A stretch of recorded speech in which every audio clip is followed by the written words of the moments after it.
Қайырлы күн достар, сіздермен бірге Айгерім. Бүгін мен сіздерге қамырдағы сосиски, яғни сосиски тестенің рецебін ұсынамын.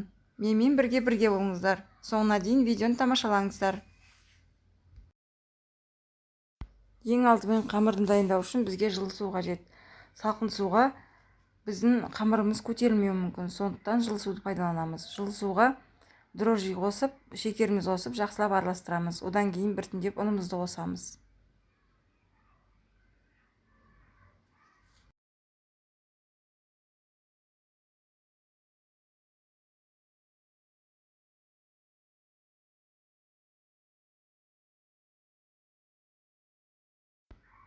Енді тұз бен майымызды қосамыз да, қалған ұнымызды қосып, тағы да араластырамыз. Бұнда описаниеде көрсетілген ұнның мөлшерін артық қосып қажет жоқ. Себебі қамырымыз қатты болып кетуі мүмкін. Қолмен біршама илеп болғаннан кейін бетін жауып көтерілгенше қойып қоямыз.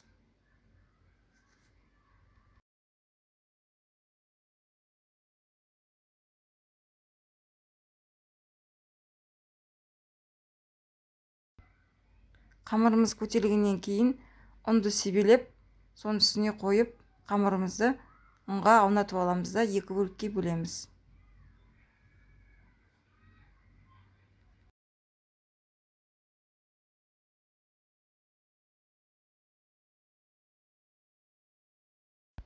Қамырымызды оқтаумен илейміз.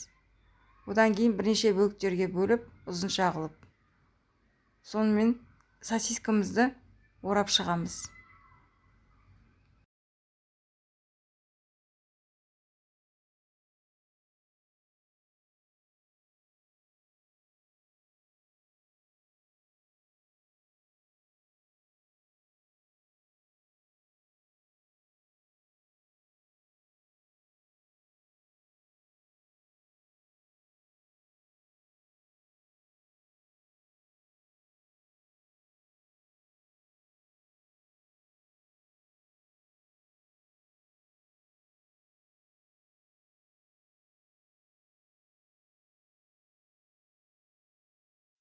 Дайын қамырдағы сосискаларымыздың бетіне жұмыртқаның сарысын жағамыз, немесе жұмыртқаның сарысын сүтпен араластырып жағуға да болады. Оның бетіне күнжіт себеміз де қыздырылған пешке духовкаға пісіріп аламыз.